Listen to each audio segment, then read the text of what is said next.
Good morning, good morning, good morning, and welcome to Coffee and Sports. This is the morning show powered by Wire to Wire Network. I'm the NFL genius, Gene Walzak, and to my right, I got the man that knows better. It's Mo Better. Hey, what's good, Gene? Morning, chat. Morning, everybody else that's joining us. I got a little surprise for you, Mo. I don't know if you've seen in the green room, but we got a guy going to join us Wednesday morning. Super happy to see him. There he is, my man Chris, joining us on the morning show. We miss you, brother. My guy. 2 Wednesdays in a row, gentlemen. It's getting a little crazy in here. It's getting wild. You're going to stay front and center. Like middle of stage, we got to talk to you, get into some stuff this morning. We got a lot to get into today. Very light sports night, right? There's not a lot going on from yesterday to today. So the NFL is going to continue to take precedent in a lot of different conversations we have. But there is some news that happened yesterday, just some things that we just need to go over. Nothing crazy, nothing wild, but stuff that happened. Mo, I know you're a very, very, very, very light Dodgers fan, but did you see the bullpen implosion of the Los Angeles Dodgers last night? I'm afraid I did not. Well, that's a good thing. That's a good thing. The Dodgers are continuing to not play up to the absolute. Listen, they had 7 runs up last night to the Minnesota Twins through their bullpen. Ohtani tried getting them closer at the end of the night, but the Dodgers are nowhere near where we expected them to be at this point in the season. This is, in some people's opinion, the most loaded roster in baseball history. Chris, did you see anything about the Dodgers last night? Did you see 7 runs? That bullpen's been awful. Yeah, the bullpen struggled a lot this season. Again, you put a team together like the Dodgers, and you think that just because you have the most talented team on paper, things are just going to pan out. And it did for them last year. I mean, and I think their team is better this year.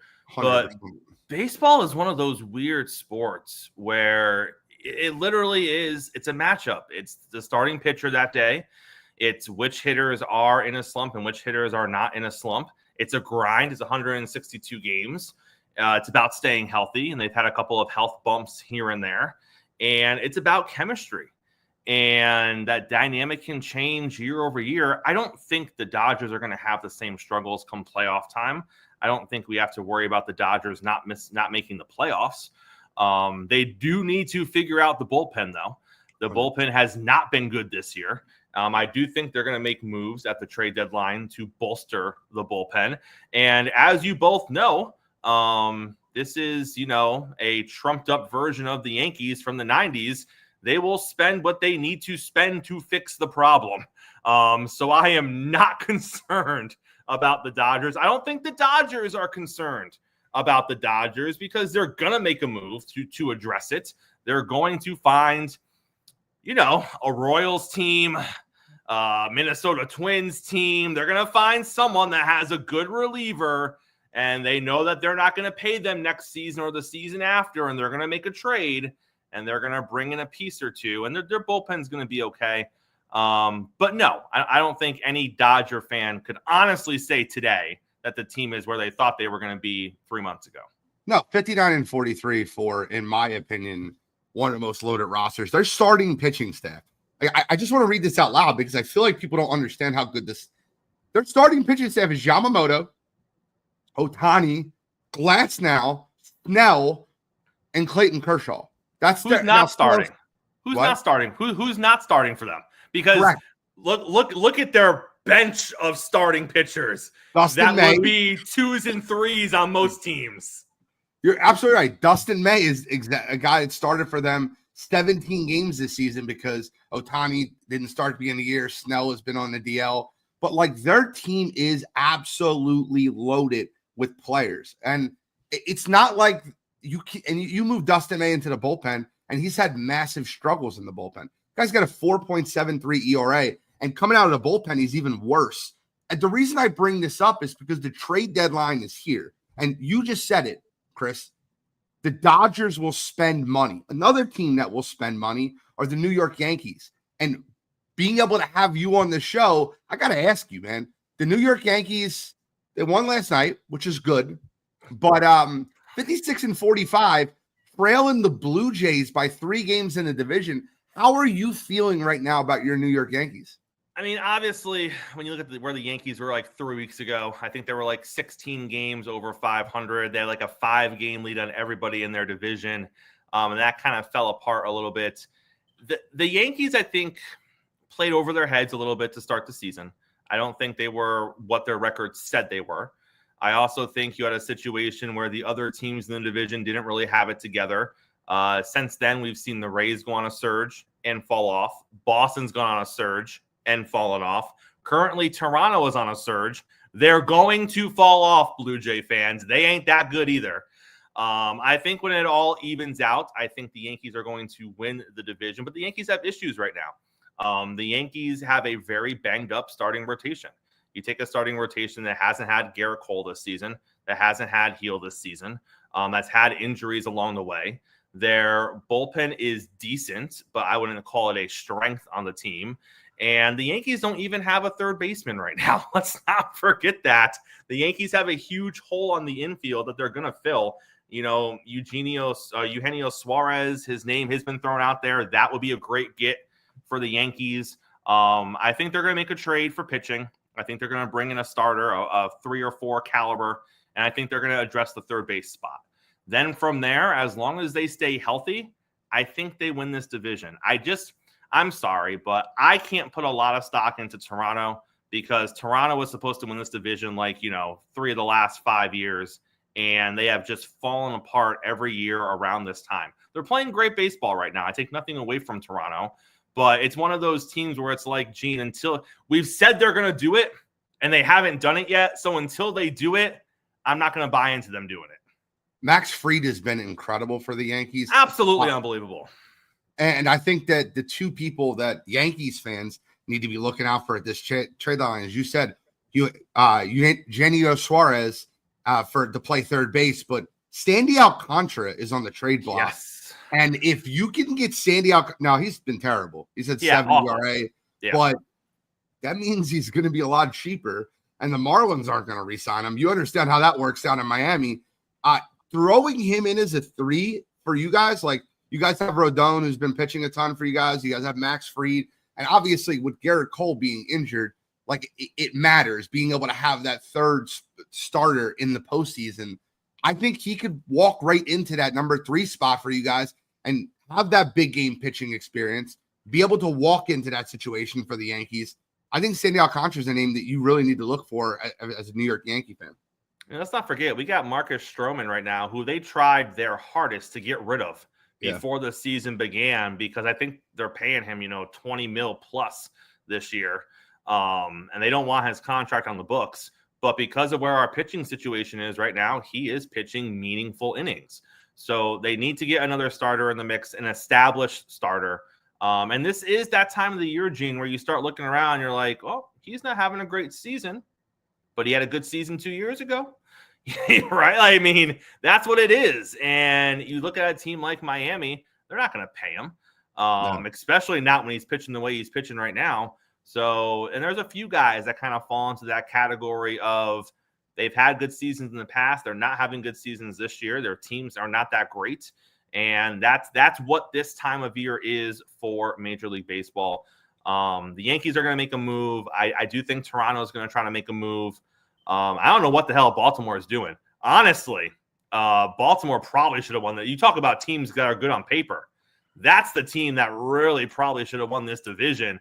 And look at the train wreck that is Baltimore right now, Gene. How do they allow their best starting pitcher to walk out the door? And new ownership. I have no idea how they let Corbin Burns walk out the door. I walk in there and say, Corbin Burns, here's a blank check. Have a great time. Just sign where you like to.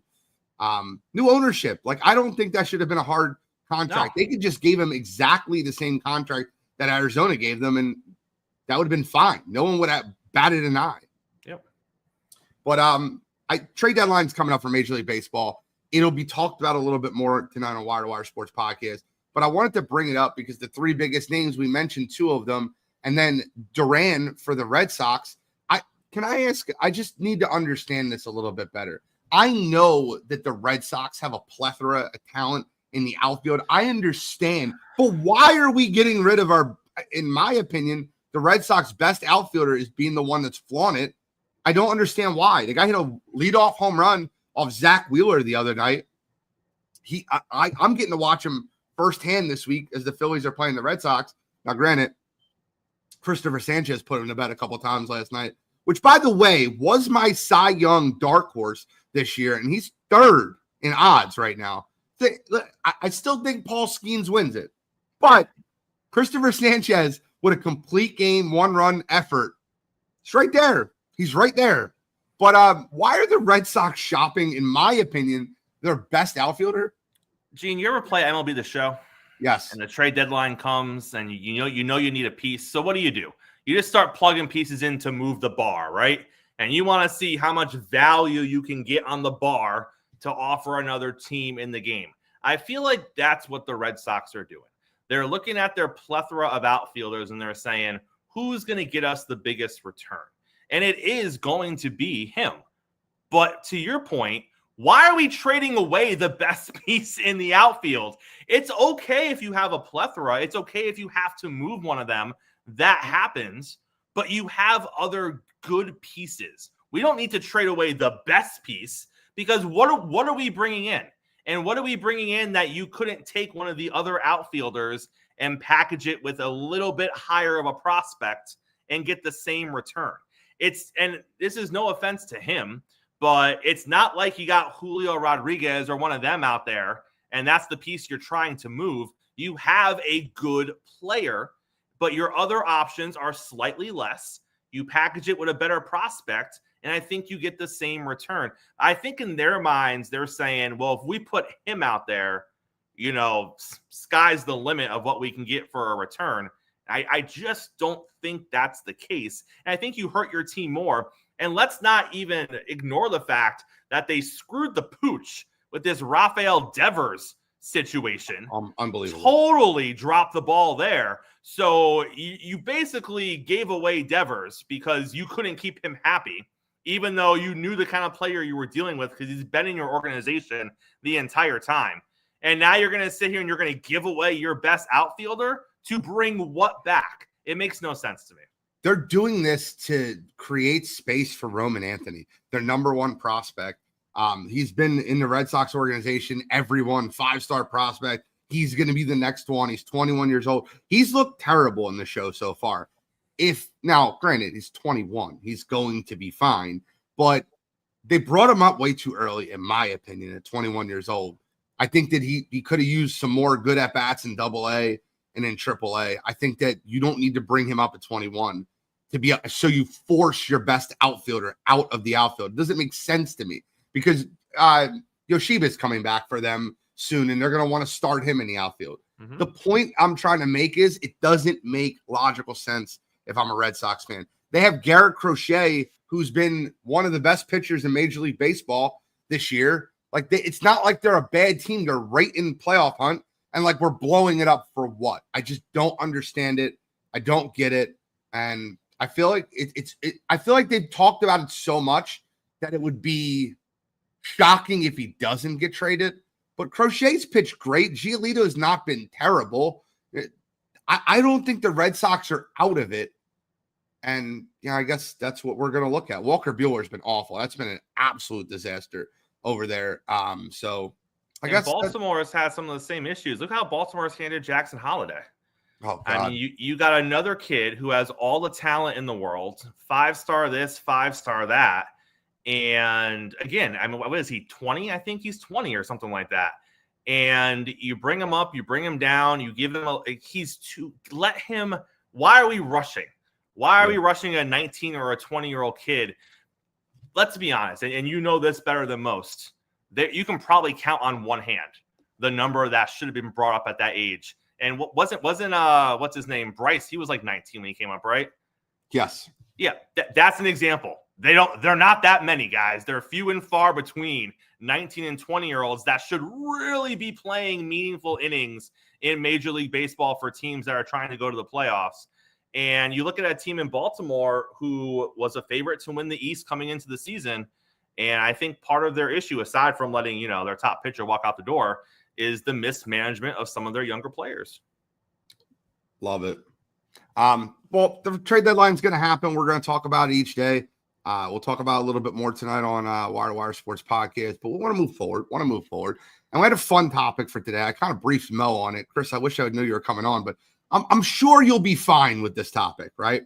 So we've had conversations the past few days about the best quarterbacks in football, the best quarterbacks in the NFL currently. I want to revisit. I love doing this before the season starts, like before training camp. I love revisiting the top 10 quarterbacks of all time and like where you have them placed.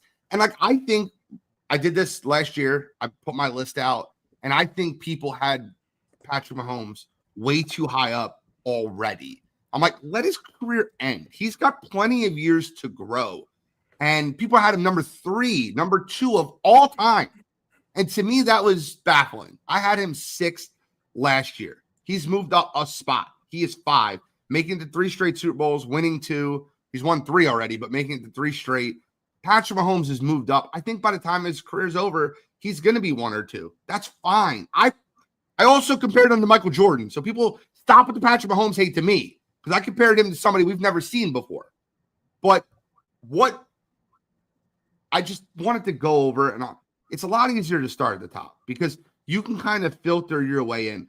Are we all in agreement? And Chris, you might not agree, and that's okay because you're a Dolphins fan. But we are all in agreement that Tom Brady right now has to currently be your GOAT. Yeah. Okay, so no issues there.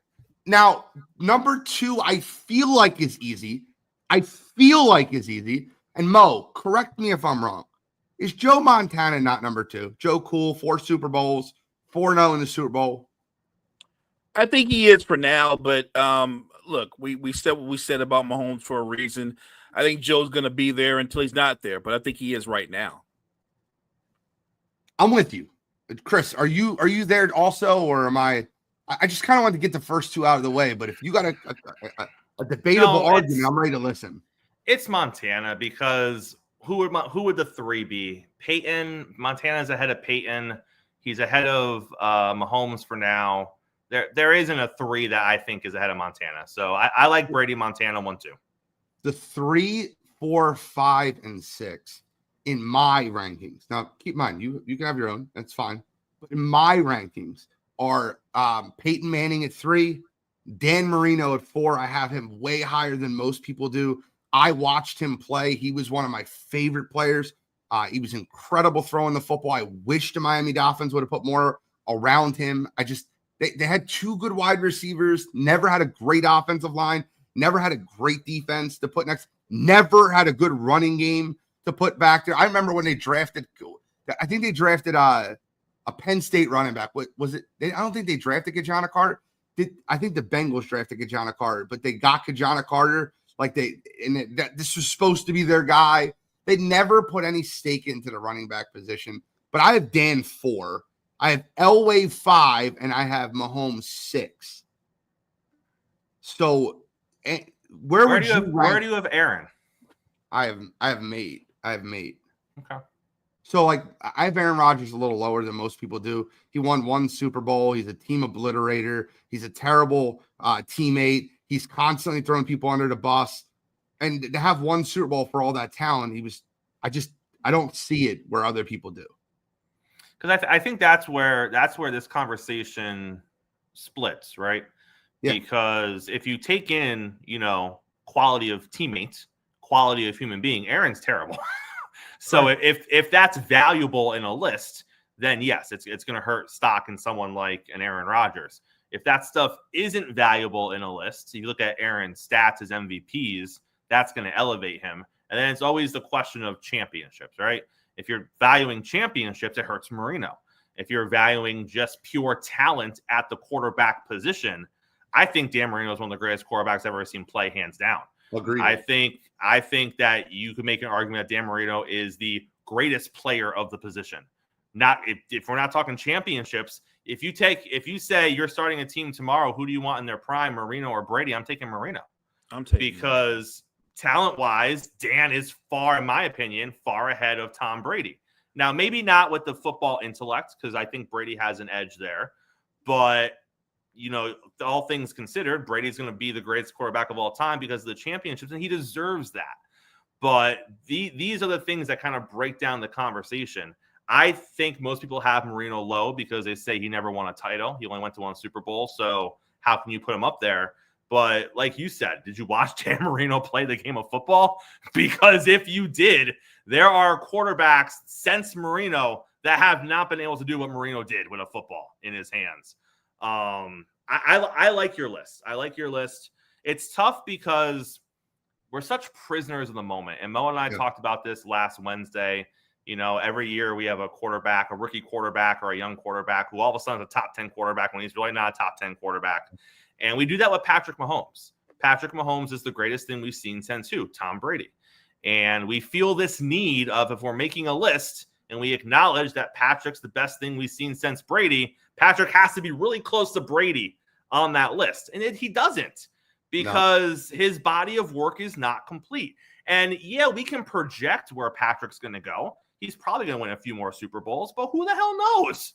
We don't know. We didn't think he was going to get to 3 in a row. Could he get to 4 in a row? We don't know that. So to your point, I agree. It's okay to have Patrick lower because Patrick is always going to be elevated when his career comes to an end. And I would rather have him lower now and then have his career finish and be like, oh, shoot, he's not a 2. He's actually more like a 5 because this is what happened on the back end. And you don't want to do that when you're making a list. So I agree Patrick should be lower because he can always be elevated later on. I think Elway is another one. Super underrated. You look at the things, and I know he came out with Marino. You look at the things that Elway did. He has the championships. He won them later in his career, which, by the way, I know he had the team around him. I know he had Terrell Davis. But to win championships later in your career in that era of football, I think that was special, what John Elway did. And I don't think a lot of people truly appreciate the breadth of Elway's career. I think your list is spot on, to be honest, Gene. So, Mo, 3, 4, 5, and 6. Now, you can add someone I'm missing. So 3, 4, 5, and 6 right now, I have Manning, Marino, Elway, Mahomes. That's my 3 through 6. I have Mahomes 6 because, and like you said, Chris, if something, God forbid, something happens with Mahomes and he doesn't play football ever again, are we going to say he's 2, 3? Like, people have said that like he's already there. I think he has room to grow to get there. I think he has room to grow to get to 1. I really believe that. But I am very hesitant about moving him ahead of someone that went to 5 Super Bowls like Elway did, won 2 of them. Like the way he played at the end of his career, even before he had Terrell Davis, that guy would will his team to games. He had one of the best arms I've ever seen. That guy could throw a football 100 miles an hour. Like we talk about people throwing baseballs 100 miles an hour. This guy's throwing a football, and he put his body on the line. To be honest with you, he felt like a better version of what Steve Young was. And I thought Steve Young was incredible. But where do you have 3 through 6, Mo? So the only thing I would change is I actually have Elway ahead of Marino. Okay. Because for some of the same reasons we give Marino his flowers, 3 of those Super Bowl teams Elway took to the Super Bowls, they weren't good teams. They were trash. They were trash. And he has some of the most memorable drives ever in the clutch in the postseason of any quarterback. And he did that with no Pro Bowl receivers, no Pro Bowl running backs, a defense that gave up more than a share of points. And it totally explains why every time they got to the Super Bowl, they got destroyed. They got destroyed because they shouldn't have been there to begin with. That year he beat the Cleveland Browns. That Browns team, that was an incredibly talented team on both sides of the football, and he willed them. Like, we still talk about it, the drive. So I'm with you on everything, and I'm a huge Marino fan, but I think because Elway did what he did, I have him ahead of Marino. So I am not going to argue that. I thought Dan was the better player, but you can't argue with 2 championships. And with the fact that Elway won 2, and especially the way he won them, and he actually took bad teams to the Super Bowl, Reminded me a lot of Joe Burrow in the beginning of his career, taking that Bengals team to the Super Bowl. I'm not going to argue that. I think getting there and losing is better than not getting there at all. I'm there. 7 through 10. Now keep in mind, I keep quarterbacks like Unitas or Bradshaw, guys that just didn't play in the same era. I keep them off my list. So I don't want to be disrespectful to Unitas. A lot of people have him top 10. I don't, right? So my 7, 8, 9, and 10 are as simple as this, right? I have Brees ahead of Rodgers, barely. I have Rodgers 8. I have Steve Young 9, and I have Brett Favre 10. And I hate putting Brett Favre on my list. I don't like Brett Favre at all. I think he's a jerk off, just like I think Aaron Rodgers is. And notably, I probably underrate both of them. Both of them probably could be higher, but I go Brees, Rodgers, Young, Favre for 7 through 10. And these are modern day quarterbacks only. Like, if you want to put United up there, I can't argue with you. I'm not going to be able to. Like, Super Bowl III, he was great. Cool. I didn't see it. I can't really debate that. Yeah, I can't touch that because I never saw the guy play. I know the history and what he did, but if that's the case, you can bring in Bart Starr, and I didn't see him play either. I just know what he did. And I try to stay away from those older iconic players. I think in that way, I'm giving them their flowers. So if somebody was to come on the show and goes, "Oh, you guys didn't see him," I would just listen to that person talk, and I don't really have a response because I didn't see them play. I don't know if I would have Brees ahead of Rodgers. Fair. Because most people wouldn't. I think Brees had an amazing career, and if you look at the breadth of his career, especially what he did in the regular season, I think Brees threw for 5,000 yards multiple times. Like, he has insane numbers, but in the bigger picture, they've got the same amount of Super Bowl wins, and I'm sure Rodgers has more MVPs. So just on that, I'm sure Brees is a nicer person, but look, I'm the kind of sports fan. As long as you don't do something illegal or hurt somebody, I don't really care if you're a good person. I just care if you win. I would take Rodgers over Brees. That's just me. So I didn't do it without any, I didn't do it blindly, right? So let me show you the side-by-side comparison. I'll just tell it to you. I don't want to put it on the screen, but the side-by-side comparison for them is Drew played a little bit longer, 287 games versus Aaron's 248. Drew has a higher completion percentage. He's thrown for 18,000 more yards. Aaron's not going to touch that, right? He's going to play one more year. That's it. He's thrown 70 more touchdown passes throughout his career, but he's also thrown a little bit more than 100 more interceptions. So I understand that thought process. Drew is a 13-time Pro Bowler with 1 championship and 5 All-Pros. Aaron was a 10-time Pro Bowler with 1 championship and 5 All-Pros. Now, the big difference is the AP MVP. So obviously, Aaron's won 4, Drew's won none. But Drew's won 2 Offensive Player of the Years, and they both have a Super Bowl MVP. So it's not like I'm doing this blindly. Drew's prime was longer. He threw for more yards. He threw for more touchdowns. So and if I'm being honest, if I'm splitting hairs, I'm going to go with the guy I can stand versus the guy that I can't stand. I can hear Aaron over Drew. I can hear it. It's fine. And just like Cottrell said in the chat, trust me, man, I was high on Aaron. I was like, Green Bay's never gotten him wide receivers. And I understood that, right?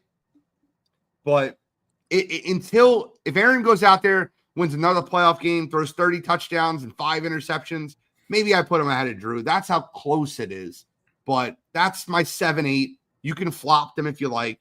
My 9-10 is Young, Favre. Where are you at for your 7 through 10, Chris? I take Favre off. Okay, that's fine. I'm good with that. I don't like him. I have Favre 11. Okay. I have Roethlisberger 10. I can't say that. Okay. I don't like Big Ben. I think Ben Roethlisberger is a terrible human being. I for a lot of my adult football life, I have not had anything nice to say about Ben Roethlisberger. I am very much a believer that MVP caliber quarterbacks don't hang out in dive bars in the middle of nowhere. And I'm going to leave it right there. Yep. So, but aside from that, Big Ben was built different. He has the championships. Now, granted, I think he had more around him at times than Favre had. as far as complete teams. Favre is the gunslinger, and I don't think he should be too far down below the list. But I think I would have Roethlisberger a notch ahead of Brett Favre. By the way, you don't like either of them as people. I thought I was getting higher on the moral. Yeah, I don't even hate that. When you said you had Favre now on your list, I'm like, cool, man. Like maybe like my morals will go up a little bit more, and then you throw out Ben Roethlisberger. Right. But I don't even have a problem with that take. I'm not mad at that. Because no, Ben's he's not a good human being. Yeah. But he was built different. If you just judge Ben Roethlisberger, the football player, he fit that city to a T with his playing style. My problem with Brett Favre is Chris and I talk a lot about guys that are overcomers.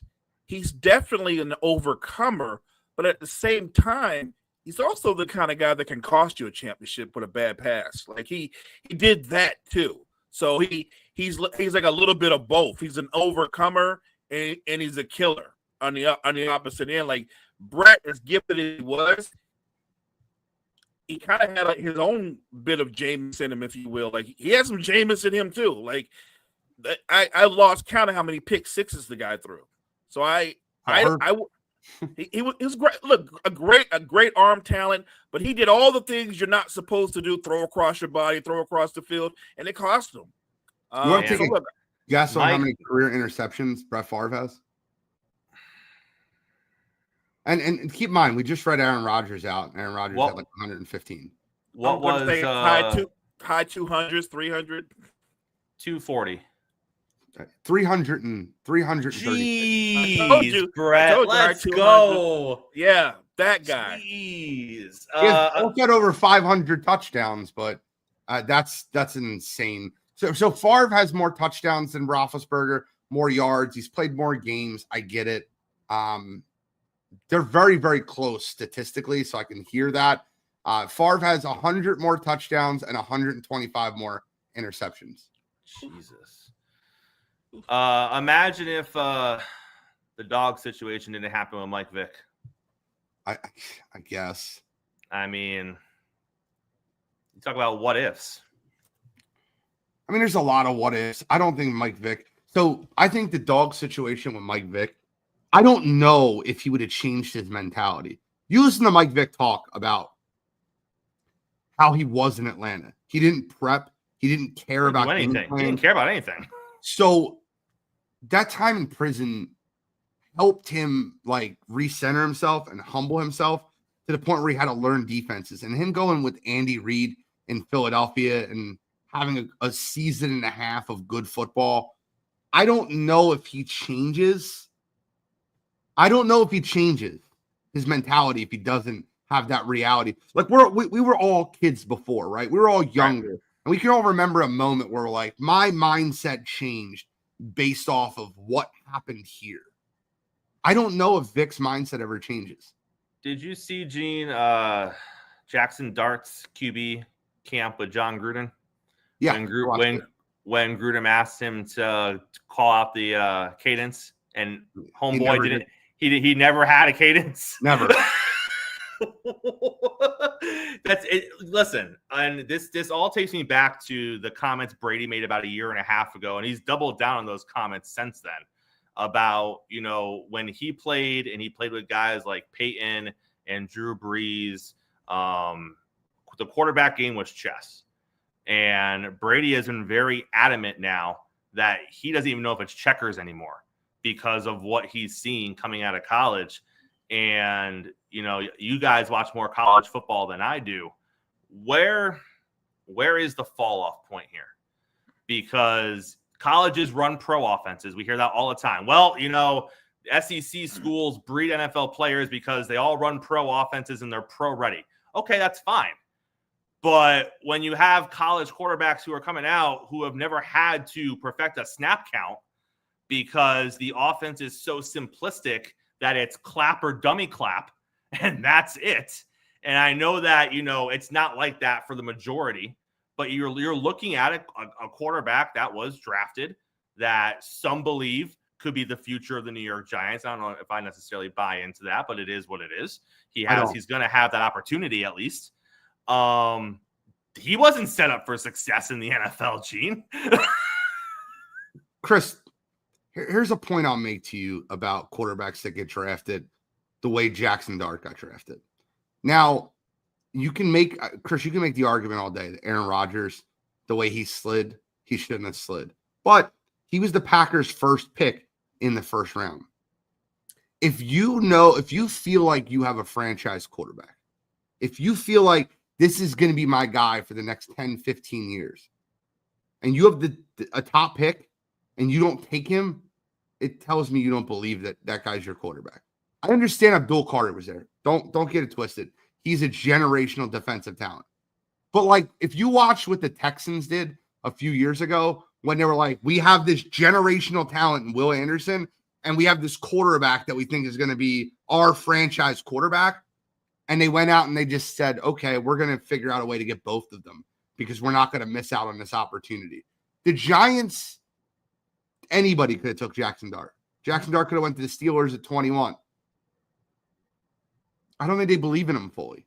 And I think that shows you that they have Russ there, they have Jameis there, they have Tommy DeVito there. Brian Daboll's coaching for his job this year. The Giants organization is ran like an absolute train wreck and a mess. Do I think Jackson Dart will ever be a good quarterback? Sure, he could be a good quarterback in the future. I don't think he's set up for success. And me and you talked about this a little over a year ago. Quarterbacks should not be drafted in lame duck years for coaches. It's terrible because the coach is coaching to win. I need to win. I need to win or I'm going to lose my job. When the job of drafting a first-round quarterback is to develop. Last year, Caleb Williams' job shouldn't have been to win football games. It was to develop. But since they fired the head coach and he was in a lame duck year, we see this all the time. Do I think the Bears turned the corner by hiring Ben Johnson? Probably. But I still won't believe it until I fully see it. I've been fooled like this before where quarterbacks are going in. The Bears do it all the time. The Bears do it all the time. Everybody forgets John Fox drafted Mitch Trubisky, not Matt Nagy. Matt Nagy drafted Justin Fields, not Matt Eberflus. And Matt Eberflus drafted Caleb Williams, not their current head coach, Ben Johnson. Teams do this shit way too often. And I think that the Giants are set up for failure so often with this situation that they drafting a quarterback in a lame duck year. Then when you fire Daboll, because they're going to fire him, because they're not going to make the playoffs, and the owner went out there and said, if they don't make the playoffs, we're firing them. The Giants have the hardest schedule in football, and they're not going to make the playoffs. So you're going to fire Daboll. So now you got to find a new head coach that goes, I believe in Jackson Dart. Okay. What are you going to go get Lane Kiffin out of Ole Miss? Like, is that what you're – well, yeah, Lane Kiffin believes in him. He coached him. But, like, who are you going to bring in that wants to marry himself to a quarterback that you already drafted? And then it gives the coaches a full built-in excuse. Well, I didn't draft this guy. Wait till I get my guy in here. Does Daboll regret going to the Giants? He has to. Because he had other options. There were other teams interested. Now, there's a lot of those teams he didn't get that far in the process with, but there was after what he did with Buffalo, working with Josh Allen, reining in Josh Allen, producing some of Josh Allen's best single season performances. Now, Allen obviously surpassed that this past season, but at the time it was Josh Allen's most consistent performance with Brian Daboll. He had other opportunities to talk to other teams, and he chose to go to the Giants, knowing who was there, knowing what was on that team. I mean, do I think he was ever set up to succeed there? No. Do I think he ever had a quarterback that was going to produce a winning season and win a playoff game? No. But well, they won a playoff game. Oh, yeah, whatever. But that's the biggest – sorry. Right. That's the biggest problem, Chris, with the Giants. It's not that they didn't draft a quarterback. It's that they extended Daniel Jones. Correct. If they didn't extend him and let Daboll pick his – look, this is what I did with Daniel Jones. Imagine when I get my guy in here. Right. And they let him pick his own guy and they re-signed Saquon instead of re-signing Daniel Jones and they put that money into their offensive line. things could have went different. I don't know what happened in the room with Joe Shane. I just know Joe Shane's an idiot. And all I needed to do was watch one season of Hard Knocks off season to know he was an idiot. His kid's like, well, why don't you go up there and get Jaden Daniels? Like, you're only going to have this job once. Go up there and get Jaden Daniels. Well, no, we're gonna sit pat and we're gonna take Malik Neighbors. Like, okay, well, this is why you're at where you're at. It's crazy, guys. It's crazy. See, that's what I'm saying. I don't know the thing with Dable because I don't know about those conversations. When the general manager is coursed with putting together the football team, and that football team by any stretch is terrible. Like that's the Giants have a top 10 front seven, probably a top 5 front seven in football. Other than that, they're not top 10 anywhere. They're not a top 10 secondary, not a top 10 offensive line. They're not a top 10 receiving core. They're not a top 10 running back. They definitely don't have a top 10 quarterback. So, like, you have a good front seven. And this is the first year I would say they have a good top 10 front seven with Brian Burns, Abdul Carter, Sexy Dexy. Like, they have that line is going to be impossible to block this year. Their defensive line is going to be incredible. Who are you starting, Russ? Well, yeah, Russ has to start. You paid him to start. You got to win games. Yeah. Correct. And that's the whole point. You can't start the rookie quarterback that doesn't know cadence. He doesn't know how to, like, do you know what you know what Vic Fangio would do if you had a quarterback that wasn't running a snap count? Seriously, he's not running a snap count. So, like, you could just time when he goes set hut, just go. You don't have to wait. You don't have to make sure the ball's snapped. Just go. But Gene, they knew this before they drafted him. I know. I think you do start. I think you start Carlton, and then when he fails, you put in Will, and then when Will fails, you put the rookie in. I love that, Carlton and Will. I love the Russell Wilson Carlton comparison. That's not. It's perfect. You said that yesterday, and I couldn't stop laughing. But NFL quarterbacks are always going to be a hot button topic. They're always going to be a conversation piece and I just wanted to go over my top 10 again going into this year, and it shouldn't change. Like, the thing that blows my mind is this. Cottrell said something earlier, and I think it's absolutely ludicrous. He said, I'm convinced that if Lamar Jackson is a Super Bowl away from being a top 10 quarterback of all time. I don't agree with that at all. So the bottom of my top 10 list, you're going to put him over Roethlisberger, who won 2 Super Bowls. You're going to put him over Brett Favre, who won 1, who has over 500 touchdown passes. Where are you going to put him in that? Your top 10 should not change year to year. Like, I don't get when people come out with a list and one year they had Marino over Elway, and the next year they had Elway over Marino. Like, what changed? The narrative, people's opinions. Like, how did you change? They haven't played in 20 years, more than that. Like, what changed? Why did that change? I think Jory, I actually agree with you. I do. Listen, I think we feel the need to elevate players by saying they are this, right? Yep. So Lamar Jackson is one of one. Not one of one as in the greatest quarterback of all time. He's one of one with his skill sets. You know, who else can do consistently what Lamar Jackson has done in the NFL when he is healthy? Nobody. I mean, you start making comparisons. Mike Vick comes up. Lamar's better than Mike Vick. There isn't anyone that is on his level. That's okay. It's okay for him to be that. It's okay for him to be a generational athlete at the quarterback position that has done amazing things. He has multiple MVPs. I'm not taking any of that away from him. But like you said, Gene, who is he going to pass in the list with 1 Super Bowl?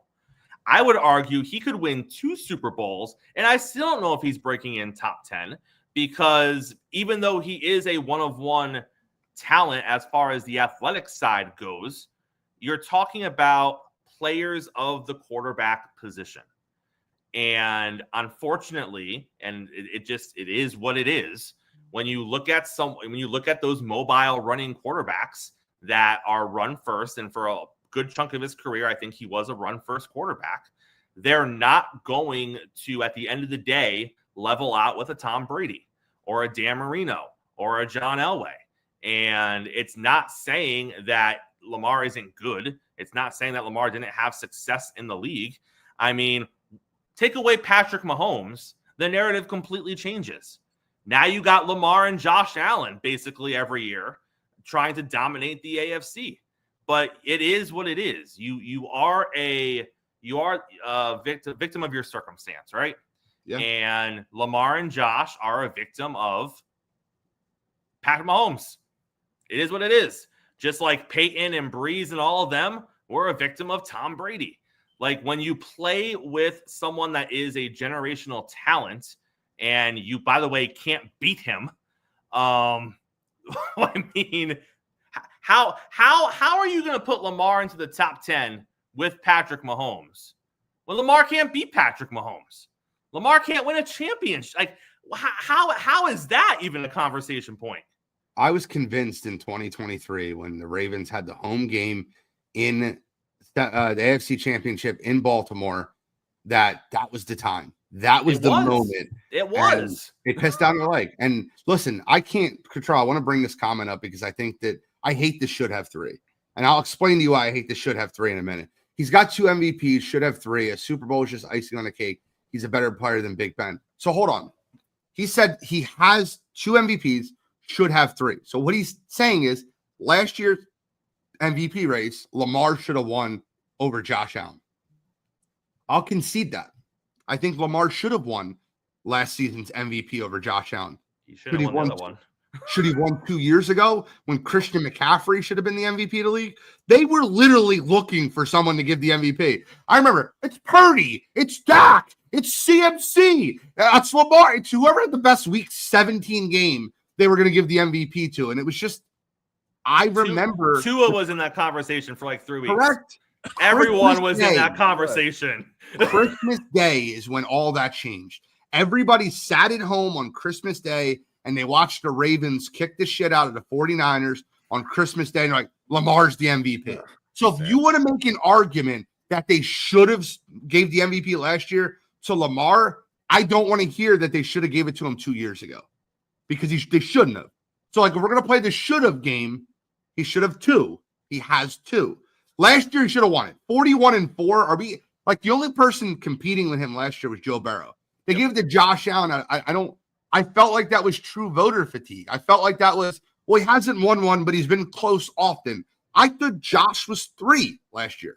I thought it was Joe and Lamar. Gene. It was his time. Yeah, but that's bullshit. I Drew agree. Brees never had his time. Drew Brees never had his time. He never won an MVP. He was always the bridesmaid, never the bride. But he was the best quarterback in football for multiple years. He threw for 5,000 passing yards multiple times. So, like, I don't want to hear when a guy has 26 touchdowns and 11 interceptions wins the MVP. But the rushing numbers, the rushing touchdowns, Gene. Right. He carried that team. They had no receivers. They will be nothing with the thing that pisses me off about the MVP is we all concede it's a quarterback award, right? Yep. And we all concede it's a stat award.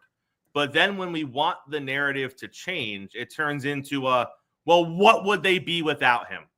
What would any good team be without their Pro Bowl quarterback? What would the Eagles be without Hurts? What would the Chiefs be without Mahomes? What would the Ravens be without Lamar? You take a top 10 quarterback in the league away from his team, and most of those teams are going to have the same answer. We're in trouble because you took away one of the 10 best players at that position away from us. So I hate how the argument for Josh, and I already hate the Bills, you know that, but I hate how the argument for Josh last year pivoted to, well, what would the Bills be without him? If it wasn't for Josh putting on the cape, this team wouldn't have accomplished anything this season. You can say that about 6 other teams, and they're all pro quarterbacks because it's the most important position on the field. And if you don't have it, you are going to struggle. The 2001 or whatever it was, Baltimore Ravens with Trent Dilfer they're a 1 in a million. You don't get those a lot. You don't get the team carrying the quarterback very often. Usually it needs to be the other way around. And I think Josh won it because we switched the narrative and he hadn't gotten one yet. And they were tired of Lamar and they weren't going to give it to Joe Burrow, on a losing team who hadn't been to the playoffs since 2022. And when all that equaled out, Josh was the guy. Yeah, Joe Burrow's stats versus Josh Allen's last year were borderline laughable. So Josh threw for 37-31. Joe threw for 5,000. Yeah. Josh threw for 28 touchdowns. Joe threw for 43. If you add in the rushing touchdowns, Josh had 40. Joe had 45. Joe had 9 interceptions. Josh had 6. Josh was sacked 14 times. You want to take a guess how many times Joe Burrow was sacked last year? 40 something? 44, 45. 48. Yeah. Close. I don't know how he's alive. Yeah. But I don't know how he's Gene, alive. he played from behind. He had to throw the ball more, Gene. I didn't know how he's alive. I don't. I do want to ask you this because I feel like you have a different answer, and I don't get a chance to talk to you too often. Me and Mo talked about this the other day, and I would love to get your take on this. If throw everything out, throw all the history out, and you're GM, we're redrafting the entire NFL. You can build your team around one quarterback going forward. Age is relevant. Everything is relevant. But we're not saying who's the greatest player of all time. We're saying who would you start your franchise with tomorrow, and you get to build the team. Quarterback. Joe Burrow. See, I agree. I agree. Again, yes. Joe Burrow. And I know injuries are a part of it, and I get that, right? But you have to look at I would it build an and offensive line. say, well, yeah. First of all, build a line. Build a running game. Like you, when a quarterback is fragile or just has dumb luck when it comes to injuries, you can do things to mitigate that damage, right? The Dolphins don't know how to do it. They can't build a line to save their lives. So as a result, Tua keeps getting hit. When Tua is healthy, Tua is, in my opinion, a top 10 quarterback in the league statistically. Now, I don't think he has all the intangibles that a Josh Allen, Lamar, or Patrick have. He doesn't. But when you just look at the stats and the numbers, when he's healthy, I mean, Tua has a winning record for his career. I think he's almost a 610 or a 620 winning percentage as a starting quarterback. But the issue is his health. He gets hurt a lot. Same thing when you look at Joe Burrow. When Joe Burrow is healthy, I think he is the best quarterback in the league. I think he's better than Patrick Mahomes. I think he's better than Lamar Jackson. But Joe Burrow has not been healthy. Part of it is they can't protect him to save their lives. He had one of his best statistical seasons last year. I don't know what their final record was. I believe it was a losing record. They didn't make the playoffs. 9-8. Yeah, okay. They didn't make the playoffs, and he got sacked almost 50 times. Like we can't do better for what I think everyone would acknowledge is a top 5 quarterback in the league. We can't do better. It's mind-blowing. I couldn't agree with you more, Mo. Me and Mo both agreed that we would start our career with Joe Burrow, starting our team with them. I have one more topic I need to get out because it's a conversation that I need to hear your opinions on. We didn't get Mo's yesterday, and I want to get yours too, Chris. Did you guys see Ryan Clark is incredible. He's one of my favorite people to watch on TV. Cam Newton said Jalen Hurts is in the top 10 quarterback recently. Ryan Clark went on Get Up and went on an absolute tear. He goes, let me cook for a minute. And went on this whole thing. He goes, and he basically broke it down. And I'm not sure if either one of you guys seen it, but Clark said that if Jalen Hurts' career ended today, he's got a better career than Cam Newton. Cam Newton's been to 4 Pro Bowls. Jalen Hurts has been to 4 Pro Bowls. Cam Newton's been to 1 Super Bowl, pissed down his leg. Jalen Hurts has been to 2 Super Bowls and won 1. He basically called out Cam Newton for the comment. Do you remember the interview when they asked him, would you trade your MVP for a Super Bowl championship? And it's the easiest answer of all time. Absolutely. His answer was no. That was a award I got for being the best player in the league. I wouldn't trade that. Ryan Clark absolutely disintegrated Cam Newton. And if you have not watched it, you have to watch it. But what are your thoughts on those comments that Jalen Hurts is already a better quarterback than Cam Newton? You can start, Mo. I agree. I think he's done everything Cam hasn't done. And if you look at his resume, if Jalen Hurts stopped playing right now, he's had a better career than Cam Newton. but he's not going to be done. I don't know if Jalen Hurts wins 2 or 3 Super Bowls, but I do know he'll play well enough to where he's going to make multiple Pro Bowls, going to make a couple of All-Pro teams. Like he's already championed a better career than Cam Newton. Now, if you just look at them on their talent, their raw talent, even as physical and as gifted as Jalen Hurts is, Cam Newton was unique. He was the size of a defensive lineman. He is the biggest, most powerful quarterback I have ever seen. If he had the right mentality, I think Cam could have been like the LeBron James of quarterbacks. But he didn't. He was a me guy. He was always a me guy. If you've ever listened to his show, that doesn't change. He's still a me guy. That's just who he is. So I don't think on talent, I don't think Jalen Hurts is better than him. But Jalen Hurts has played the position as quarterback as well or better than Cam Newton. And he's a better leader than Cam Newton. Love it. Yeah, Chris Cook. So I'm going to ride the fence here, and here's why. Because I got things on both sides. Okay. First of all, I don't like Cam Newton. I didn't like Cam Newton. Cam Newton has impressed me as an analyst. I like listening to Cam Newton. I don't like listening to Cam Newton when he talks about himself, which he does a lot still. But I've caught clips on TikTok and other various places of Cam just breaking stuff down and adding insight to stuff. And when he doesn't put himself into it, I find Cam to be very genuine and real. I find him to be very transparent. I saw a clip the other day. He was talking about, if you got a beef with a wide receiver, do you just not throw him the ball? And Cam was like, what the hell? Like, why am I letting my issue take down the team? And he's like, so you got along with everyone? Cam was like, hell no, I didn't get along with everyone. He's like, there were guys on my team who I hated and they hated me. He goes, but business is business. You step between the lines and it's business. He goes, also, if I would ever ice out a wide receiver because I had an issue with him, he goes, you don't think that there wouldn't be 20 other guys who saw that? He goes, and it's insight like that has given me a different perspective on Cam. Now, I think the stat that he used, which is asinine in this conversation, was he used some, and you might know the stat, Gene. I had a graphic. I can't find it on my phone. But he used some stat, and he compared it to quarterbacks from the last, 30 years or something, where it was number of attempts per game or something like that.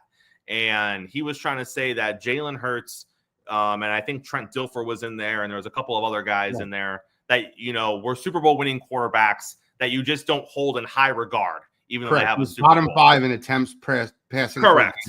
And that was the stat he used. And while I think there's merit to the stat, I also think you're cherry picking stats. I think you're cherry picking a stat that purposely put Jalen in a category with other quarterbacks that most people look at and say weren't the reason their team was successful. I look back at the Eagles' success as of late, and there's been times where I think Jalen Hurts has been awful. I think he's been an awful thrower of the football. If he continued to play that way, they would not win Super Bowls. It was not a team that won just because they handed the ball to Saquon Barkley and the defense did the rest. He made plays as a quarterback. He was not an awful thrower of the football during those playoff games. He was an above average to great quarterback in those runs to the Super Bowl. So, no, he is not a terrible quarterback. I believe I have no issue with him being a top 10 quarterback in the league right now. I have no issue with someone saying he's a top 10 quarterback in the league right now. He has had regular season success. He's had playoff success. He's won championships. As far as comparing him to Cam Newton, what are we comparing? Are we comparing success? Because Jalen takes that the entire way. Now, yeah, Cam has an MVP. I would say, like Mo said, Cam, again, let's talk Lamar Jackson. Cam did things as an athlete that we may never see a quarterback do again. That doesn't mean he's in the top 10 conversation. He just look at Lamar. Lamar does things as an athlete we're never going to see a player do again. And he has MVPs as a result because of what he does athletically, because of the numbers he puts up. Can't take that away from Cam Newton. But when you look at the quarterback position, at the end of the day, it's judged by a couple of things. Championships is always the easy one. And if you're not going to judge it by championships, what do you judge it by? Thrower of the football. Yeah. Is he a leader? He wasn't a good leader. He wasn't a good thrower of the football. He was just a really God-gifted athletic specimen that could truck linebackers and safeties, that could throw the ball decently. And as a result, they won some games. Look at the record of the Panthers year over year. I literally think that their record year over year was win, lose, win, lose. They'd have a winning season, they have a losing season. They have a winning season, they have a losing season. That doesn't happen when you have a 15-year franchise top-of-the-league quarterback. You don't flip back and forth year over year.